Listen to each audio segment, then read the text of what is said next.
If you want to know a secret, the best part about deleting the torsion bars and going to a coilover setup has nothing to do with whether it makes you faster, has nothing to do with the fact that it weighs less. I think it is the best kept secret as why torsion bars, deletes, and coilover swaps are a must for the right people. Well, guys, had to temporarily do the big fat fatty delete mod. I'll be darned if there isn't a pinhole in the weld there. So as soon as I pumped this thing up, I noticed it was leaking. Well, I kept thinking it was the fitting, or it was this fitting, you know, I just couldn't chase it down. I turned the pump on, and sure enough, it's like psst, spraying out of there. But that's not today's video. Today's video is going to be a coilover update video. And if we're gonna do a coilover update, we're gonna talk about how they're working so far, my thoughts on them at this point. We have also got to talk about why they're a big deal. So I'm DNZ71, my name is Dylan. Thanks for watching. Like I said, today is all about coilover update. We're gonna talk about how well they've been working for me so far, why they're such a big deal, and then, you know, maybe we'll go into why they may or may not be the right choice for you. So stick with us, let's get this tire off, let's get the front end apart, or the rest of the way apart. We'll dive on in. So coilovers are a big deal. They're pretty helpful. A lot of times it's for the suspensions with a nice set of shocks that are also tunable and shapeable. There's nice valving in them. But for me, in my opinion... All right, so let's get in here and take a look. This is the first time I've really inspected these things right along with you guys. So I've been putting quite a few miles on it. If you follow me on Facebook, you've been noticing that I've been posting pretty much daily updates of me driving Clifford around, putting some street miles on it. And, you know, we talked about it in the first video. This is my area of concern, you know, whether this stock lower shock tab is going to hold up. I feel pretty confident in the front ones, or the upper ones, excuse me. And, you know, so far so good. I'm going to set the camera down and really get a good look at everything, but everything's looking pretty Gucci so far. All right, so far so good. Everything's looking pretty nice. I really need to paint all this stuff again. Take it all out and paint it, because that looks rough.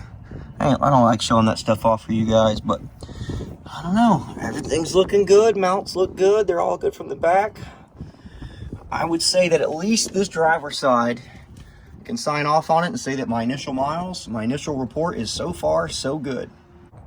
All right, so I'm gonna stop right here between sides. I'm gonna talk about what I've noticed so far about the way that things ride, and the way that maybe I think that they'll perform, because I haven't been to the track yet. These are just my experience with the coilovers that I've had so far, and probably the little over 100 miles or so I've driven since I've got the truck back. So anyway, my thoughts. First and foremost, they don't ride that much different than the torsion bars did. Now, I'm not sure if that's because it's the same exact shock that I already had. Like, I already ran these Vikings on the truck. I've had them for several months. I'm not sure if it's just because I swapped straight shocks and then the spring itself doesn't really change the way that the truck rides, or whether it's because the coilovers, or the torsion bar setup already rode pretty well. I had zero complaints about the way that the truck rode and the ride quality. You know, it's a 20-something-year-old lowered four-wheel drive truck. It's only gonna ride so good. So I'm not telling you that it rides like an AMG or something. I'm not saying that. I'm just saying that it rides really well. I have zero complaints about it, and that because it rode so well for what it is, I did not notice a huge increase from swapping to the coilovers. But that does not at all mean that I do not think for the right people, these are a smart swap. But anyway, my initial thoughts: ride quality is pretty good. Not great, not exceptional. I think if your truck rides like a brick shit house, you put coilovers on, it's probably still gonna ride that way, because they're not some magic secret potion to just, you know, making you ride on clouds. I think that you can get a lot of benefit from a proper shock change, and that can come paired with coilovers. So if you pair your coilover up with the right valving and shocks, yes, you can wildly increase the way that your truck rides, but it's not due to just necessarily being a coilover swap. That's my thoughts on it. You know, just how it is. All right, thoughts number two. How do I think that they're going to perform? I really do think that when I get to the track and I get these things dialed in, that I'm going to notice some gains across the track. And I say that because the torsion bars, I still had pressure throughout a really long amount of droop travel, which meant that the front end kept getting pushed up the entire way. So with the coilovers, I do not have the same amount of spring applied droop travel. The tire can still only go the full length of the shock. The shock is still the same length as it was, so the droop travel is the same.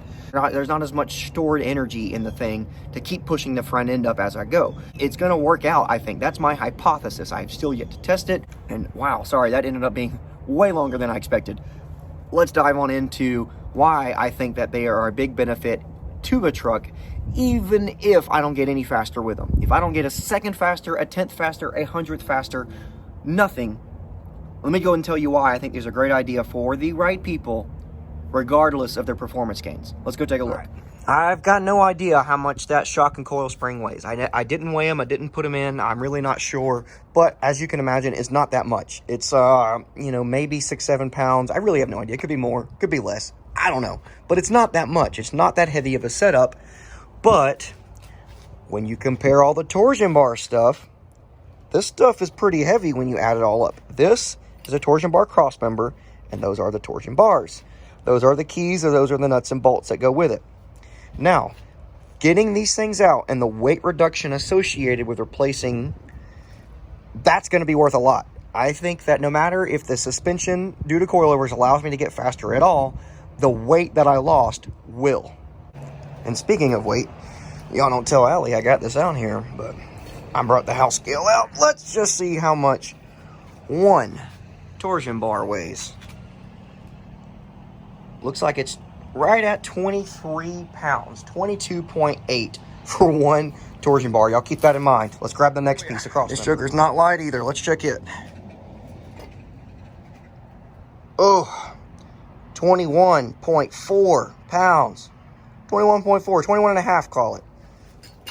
That right there is some weight for the keys themselves and the little adjustment keys that we go with them. Also, look, there's your dimples. We've talked about this in a bunch of videos, but there they are. That's the dimples I drilled. Now let's go weigh them. Let's get this thing on one more time. Come on, come on. There are 2 keys and bolts. Uh-oh. We ain't got no weight. What's the deal? Scale smarter than me? Shh. I'm gonna take the towel off. Shh. Well, apparently they're weightless.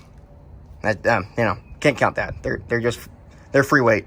Never mind. Scrap that idea. Now, obviously, they're not weightless. I think I have a picture of how much these things weigh whenever I use the fancy shop scales inside, which I didn't feel like going to get dug out. They're over there buried. But anyway, so let's talk about this. So if we weigh the 2 torsion bars and the cross member themselves, so like 23 and 23, and the torsion bar cross member was at 21 and a half. And then let's just say the keys are 3 pounds-ish. You're like looking at 70 pounds right there. So I don't know how much the coilovers weigh themselves either, but they're not 70 pounds. And so I'm sure that we probably had, you know, at a minimum, like a super generous minimum, a 50-pound weight loss. And that is worth a lot in drag racing, especially. So anytime that you can gain or match performance while also pairing it with a 50-pound weight loss, you're in good shape. If you want to know a secret, the best part about deleting the torsion bars and going to a coilover setup has nothing to do with whether it makes you faster, has nothing to do with the fact that it weighs less. It has to do with the fact that you get everything out of your way. If you've never seen torsion bars installed in a truck, this is basically the way that they go. I know I kind of got everything spread out here, but this cross member runs underneath the truck. The torsion bars goes through the key. I just got them sitting there. Torsion bars run this way up to the lower control arms there. Well, you know what else runs right there? Your oil pan and your transmission's all in this area. Your fittings on either side. Your exhaust for people with headers and stuff has to go around that way. So if nothing freaking else, getting these, insert my Kevin Hart when he's talking about his teacher here, getting these things out of the way has been the best thing I can do for the truck, especially for a 4-wheel drive guy. If you are 4-wheel drive with torsion bars, you know the struggle I'm talking about. Because if you have to pull a transmission, it sucks bad. Because the torsion bar cross member is like 2 inches too close to the back of the transfer case to pull the whole thing out together. It's right there. I have pulled a trans in this thing probably 15, 20 times for various reasons throughout its life. And let me tell you, you cannot get it out. I mean, if you can, you are a much better mechanic than I am. And I'm not a mechanic by any means, but I've had the trans out a time or 10, and I've never gotten it out without pulling either A, the cross member out, or B, the transfer case itself. And if I can avoid doing that to make converter changes, you know, for whatever I'm doing, whatever reason the trans needs to come out or the engine needs to come out, holy cow, not having the torsion bar crossmember is going to be fantastic. It is not a feature that I have even got to exploit yet, but I'm already excited about it. I'm already pumped, and I think it is the best kept secret as why torsion bars, deletes, and coilover swaps are a must for the right people. All right, so I just said it here on the Talking Tire. Torsion bar deletes, coilover swaps are the right move for the right people. Well, who are the right people? The right people that need these things, they're going to be street trucks.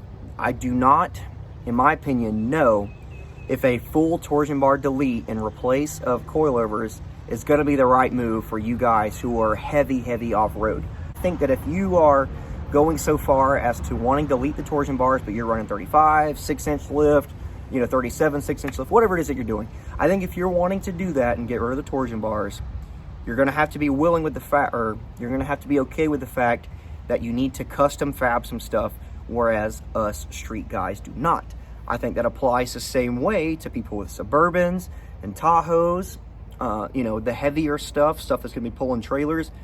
I do not know if coilovers are the move for you guys, at least without custom fabrication, like without a custom shock coupe, you know, a really braced up lower mount. Maybe then you guys can explore it.